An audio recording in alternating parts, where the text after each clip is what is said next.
The vision for the Respite Ministry began in 2012 when Bishop Lawson Bryan, our senior pastor here at First Methodist in Montgomery, asked if I would begin a dementia ministry for the city, for care partners, for people living with the disease. We started asking the question, what needs to happen in this community that will not happen unless the church does it? And we got a lot of answers from the mayor, the city council, the social agencies.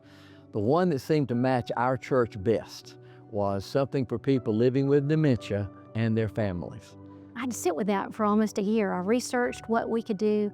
Congregational respite has been around for decades. That was not my original idea. So I went and mapped out 2 or 3 that were in the Southeast. I pulled what I thought that would be useful for our program here in Montgomery, and that's how we built our local ministry here. And so what we landed on was between 10 o'clock and 2 o'clock, we were going to begin this awesome volunteer ministry that would serve the community. It would serve early to moderate people living with a diagnosis of dementia. It would give their care partner a break from 10 to 2. What we didn't realize was that it was really going to transform all of our lives. My mother worked with something called the Extension Service, and one of her pet projects was senior adults. And every October, for as long as I can remember, she would check me out of school for something called Elder Camp. And for 3 days, she would take about 300 seniors up to a big church camp. Greyhound buses would be donated. She had talent shows. She had continuing education classes through the day. I think the governor came one year. I was the only child. For 18 years, I was checked out of school for 3 days. And those people had such a great community and a joyful atmosphere. I look forward to it every year. It was the first time that I recognized that people really wanted purpose, and they wanted community, and they wanted to be together, and they wanted to grow together.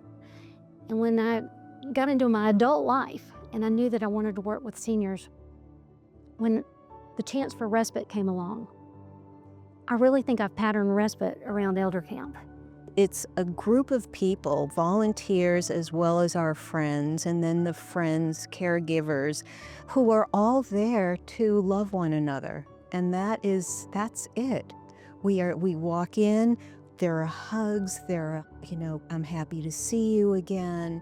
We give them a standing ovation, clap our hands as they walk through the door, which makes them feel really welcome. We play games, we laugh, we joke, we just do it all. And to see that these people are living with memory loss is amazing, that you can still have fun, purpose, meaning in life.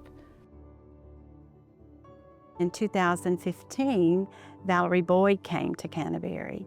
And one of the first things that I wanted to do was start a support group for caregivers who were caring for loved ones who had Alzheimer's or dementia. She found out about this program in Montgomery called Respite, and she went down and visited, and all I could hear from her was, "You have got to go see this program. You have got to go see this program." And she said, it's a joyful place. And I doubted that, actually. I couldn't imagine such a program existed. I was a little intimidated, as I think many volunteers are, just about the idea of working with people living with dementia. The negative stigma exists before you become associated with a program like Respite. You come in thinking that these people aren't going to be able to interact. They're not going to be able to do puzzles. They're not going to be able to do a challenging art project. But with the trust that they start to gain in us, they start to gain confidence in themselves. What we see is people still able to have joy, still able to call back some memories, sing music that they remember, enjoy things still. And seeing the joy in their faces brings joy to everybody. I realized that this program was something that we needed at Canterbury. These programs are filled with happiness and genuineness. It's just a beautiful thing to see. They greet Bill with a smile, they greet him with conversation, a pat on the back, or "Hey buddy, what kind of hat you wearing today?" It's a very good group. It's kind of like a bond. It could be like a little fraternity. And honestly, he needs that camaraderie with men. He's around me all the time, and he's not around, really not around that many more people. It's the people in Encore and the respite programs that give him a social life.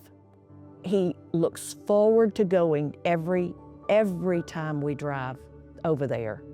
And he gets back in the car talking about, those are the happiest, nicest people I've ever been around. Mad, I just love it. The friendships are fostered very easily. The participants, they're really happy. I've gotten so many responses from our caregivers about the change that they've noticed, even in their behavior, how they're feeling. They want to come. They smile, they laugh, they're able to communicate better. It's a very healing thing.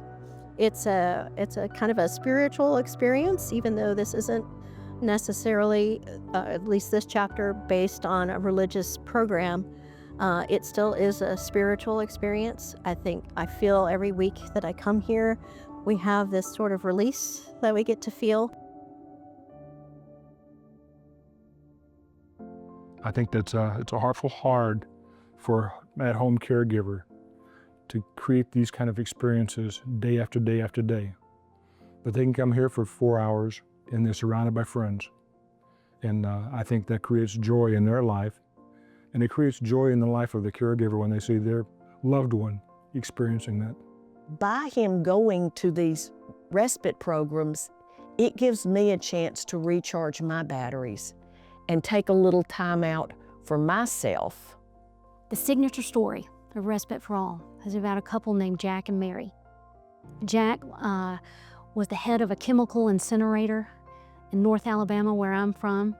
He had Alzheimer's and Parkinson's. He was about 6'2", he could barely talk, no verbal skills left. His wife, her name was Mary. She didn't know me, she didn't know the volunteers. In the first three weeks that we had started the program, she brought Jack and she wouldn't leave it. And we kept saying, Mary, you know you need to go, and she wouldn't go. So she stayed, and 2 weeks later, unbeknownst to me, I had a volunteer take her out in the hallway and say, Mary, my mother had Alzheimer's, my dad had Parkinson's, we got this. We got this, you gotta go. So Mary comes back in the room, and at that time we're just beginning and there's only about 15 of us. And Mary says, Jack, I'm coming back at 2 o'clock. I love you so much and I'm not deserting you. I love you, and I'm not leaving you. I'm coming back at 2 o'clock, it's just a few more hours. And we are all watching this all unfold in our face, and it was just so emotional, it was visceral. She did not want to leave him. And I'm sitting there thinking, golly, do I love my husband this much? I don't know, we're all thinking the same thing. And then all of a sudden, this big 6'2" fella turned around and he looks at all of us and he looks at her and he says, goodbye. And the whole room just died laughing. But you see, in that very moment, we recognized he was the one that needed the break from her. We do so much, and we need to give these care partners space for them to have a respite, a break from something hard. But that day, we recognized he needed the break from her. And you see, that story has done so much for us because we train our directors how to deal with reluctant caregivers. People don't want to bring their person out living with a challenge into the general public, right? They don't know us at the beginning. But when we tell that story, have you ever thought that Bill might need a break from you? And we get them to see that is golden. But it was a twofold story. Mary came back at 2 o'clock, and when she came back in, I said, Mary, what did you do? Did you go to lunch with the girls? Did you go shopping? What did you do with 4 hours? And she just gave me the biggest hug, biggest embrace. And she said, oh, dear one. I went home, I took off my clothes, I put on my bathrobe, and I was alone with my thoughts for the first time in 3 years. Your church, these volunteers, you have have afforded me a chance to be alone with my thoughts. And it was so significant in my life because 3 years of never being alone, I just think we can't even imagine it, right? It was such a powerful story. That's who we represent.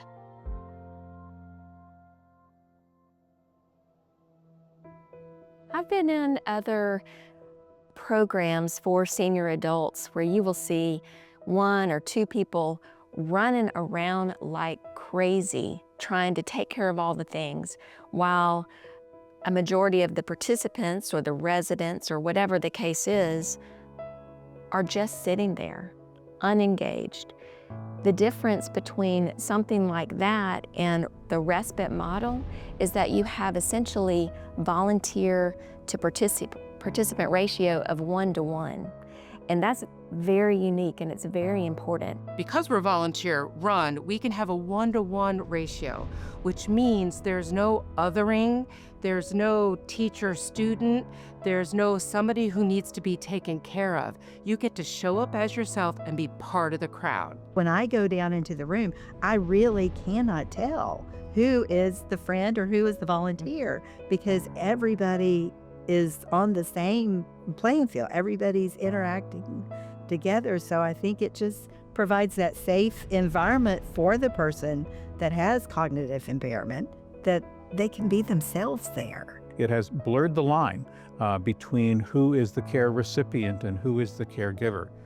There are roles for everyone in respite, and so even the most affected individuals can contribute to the activities and feel as though their contribution is valued, that they are bringing goodness to others by their participation in respite, even though they're nominally the person receiving care. Senior adults don't merely want to be entertained. They want to be needed, they want to be useful, and so respite care is ideal for really any age or circumstance. People that we serve at Respite, they have built your community. They've built your church. They've led somewhere in their lives. And just because they have an issue with memory loss or challenges, they still want to give back to their community. What we've landed on that is so awesome for the past 5 years is how do we incorporate service projects in our daily planning. Packing surprise bags for cancer patients with like chocolate and water and chapsticks and such. One program in Dothan, Alabama packs diaper bags for young mothers. Probably the most favorite activity that we do in Montgomery, in the original Respite, is pack dog food and cat food for our friends at Meals on Wheels. We do a big dog food, cat food drive to pack 200 or 300 pints of bags. And our friends are just barking and meowing and howling all day long, but we do that 3 or 4 times a year. It's making a difference in our community, right? How do we set them up to succeed and how do we set them up to give back? To be needed, to be valued, to have others recognize your dignity as a person, no matter where you are in your life. That's a beautiful thing, and people want to be a part of that. So when you're at our place, it kind of looks like it's a lot of fun and games and singing, but it's so much more than that.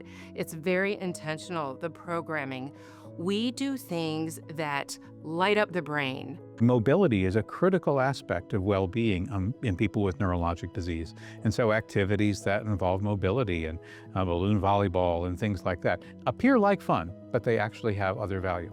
We know that social engagement, being with people and positively engaged with other people, provides great value for mood and mental energy for people with dementia and for older adults as a whole. It's well documented that music and singing and arts, creativity, really uses the part of the brain that lasts longer with people living with dementia. Music just reaches way back into people's souls. You know, that muscle memory of music is one that lasts the longest. We had a minister one time who never spoke, and when we would sing hymns, he would look at the words, he would sing every word, and tears would just roll down his face. It was just really tapping into his soul.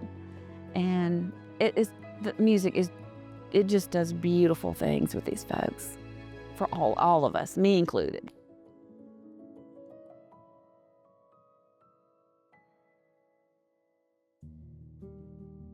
The real value in the respite ministries is this connection with all aspects of the person.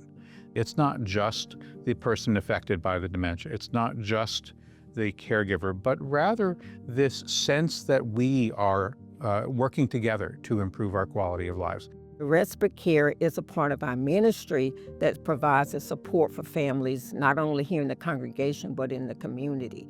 For our church being predominantly African American, it's really a blessing just to have this ministry, have this center here to provide that for us. From a cultural standpoint, usually for people that are living with dementia or some chronic disease or something like that, we tend to hold them close at home.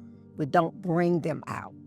So that's been a great change for our community, is to utilize all of the services and resources outside of our homes and moving away from the stigma of keeping our loved ones away from being exposed in a way to a spiritual denomination that normally they wouldn't have.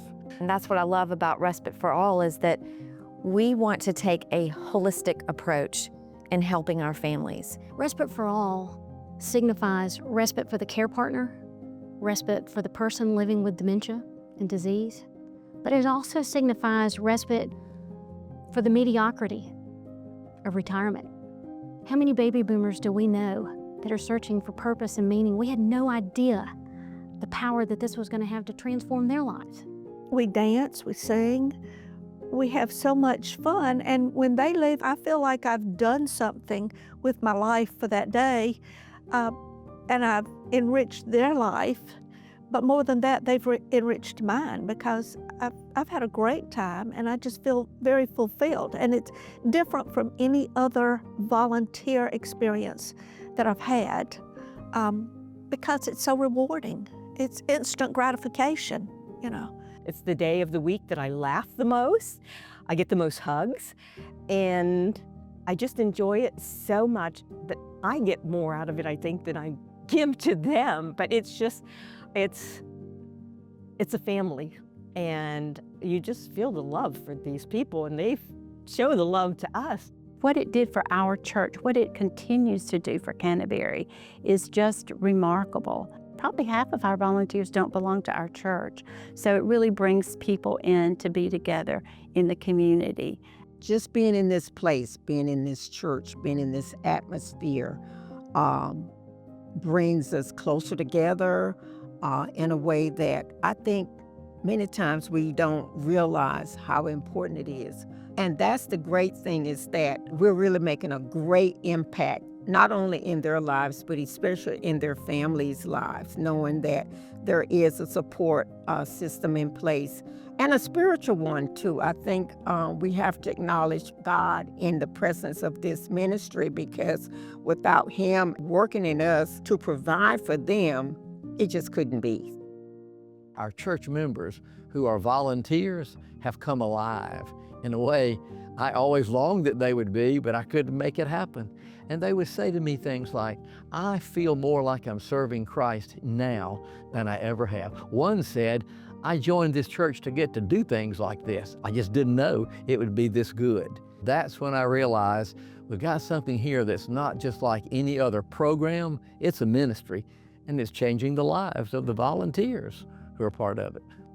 One of my favorite stories in our volunteer training is to tell the story of Bibi and our friend Eileen.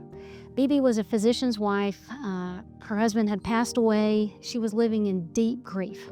She was almost paralyzed with the grief from losing her husband.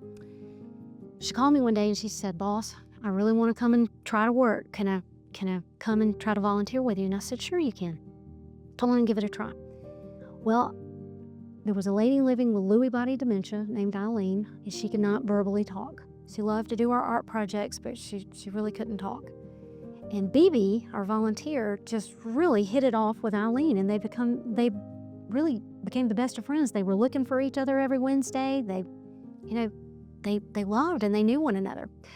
Well, it turns out later on in the fall, around Thanksgiving, I got a call from BB, the volunteer, and she says, "Boss," that's what they call me, "Boss, is it legal for a volunteer to go to dinner at one of our friends' houses?" And I said, "What are you talking about?" And she said, "Eileen's daughter is coming in from New York, and her son is coming in from California, and they've invited me. They've invited me to their Thanksgiving dinner. Is it legal for me to go?" And I said, "Of course it is, of course it is." But what I want you to take away from the story is in that very moment, I recognized Eileen was the true volunteer in that relationship. With Eileen's courage and her presence and her showing up to Respite every day, Eileen had changed the life of BB with her inclusion and her acceptance.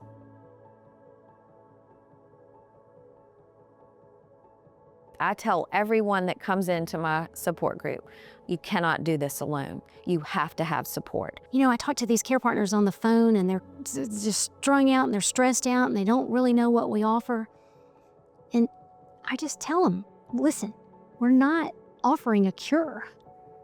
We're offering you a place of belonging. It has been life-altering for me to be around people who are in the same situation with a loved one with dementia.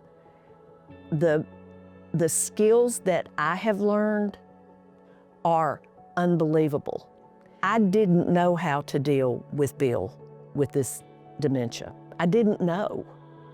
And I realized that I was putting all this effort into trying to get him to reprogram his brain, and it was futile. And that the best thing I could do was just to love him as he was. And so that's what I've tried to do. It doesn't mean I don't miss who he used to be, but I try to love him where he is.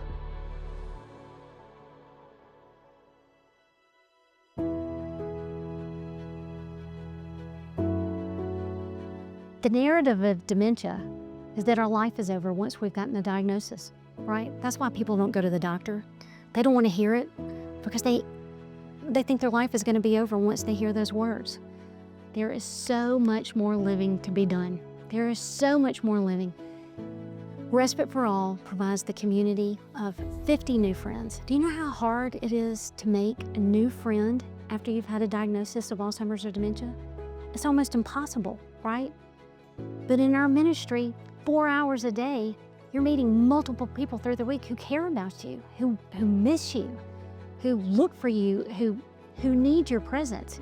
There's a spirituality that's in every single one of our ministries and programs that we all share. We do have secular programs, but there's something more. It's not about religion. It's not about theology. It's about being a part of something greater than ourselves. These are human values of community, the dignity of the human being and the capacity of humans to be resilient and to be alive in fresh ways. So this is basic humanity that we're dealing with here. If we believe that people are born with an innate dignity, then we can be any denomination, we can be any size, we can be any, we can be a community center, we can be a synagogue, we can be an Islamic center, we can be anything. Any organization with the heart for people needs to be in the business of caring for people with dementia. I think back to Elder Camp. I think to Respite now.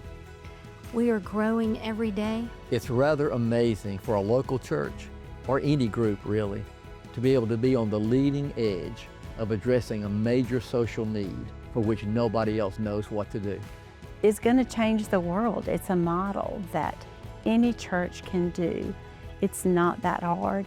And there's a blueprint with Respite for All that can make this such an easy program. If you have a parent or a sibling who has dementia, this might be something you would champion. If you've been affected by this disease and you want to do something to make a difference, I'm begging you, give us a call. You don't have to be alone in this. Once you see the love that's in the room and the interaction between everyone, you'll be hooked. This is one of the most magical, transformational things you will ever attempt to do. It's as easy as being with any friend. We can all find a place at the table here. This is a ministry from the heart of God, and God is waiting on you. We are a community of brothers and sisters. Our goal is to reclaim joy together and to live on in this friendship revolution that we've created. We are just beginning.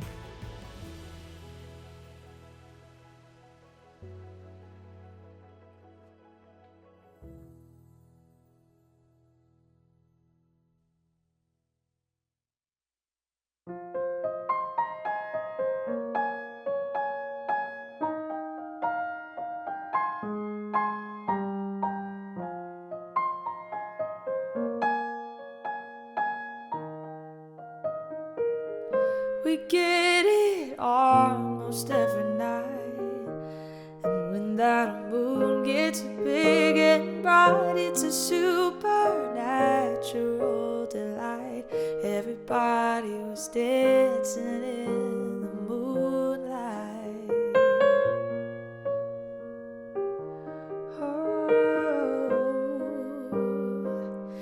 everybody here was out of sight. They don't bark and they don't bite. They keep things loose, they keep things light.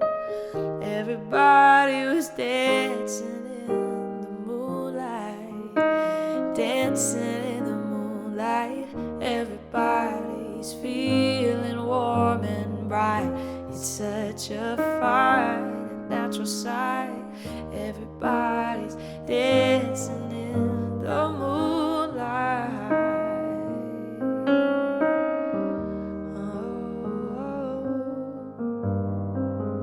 We like our fun and we never fight. You can't dance and stay uptight. It's a supernatural delight. Everybody was dancing in the moonlight, dancing in the moonlight. Everybody's feeling warm and bright. It's such a fine and natural sight. Everybody was dancing in the moonlight.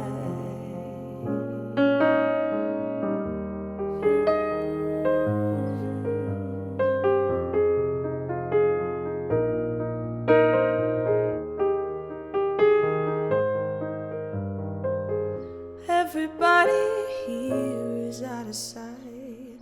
They don't bark and they don't bite. They keep things loose, they keep things light.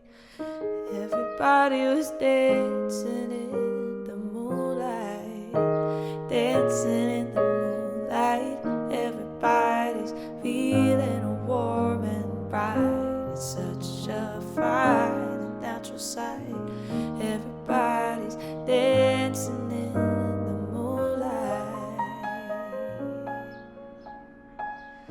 Everybody's feeling warm and bright. It's such a fine and natural sight. Dancing in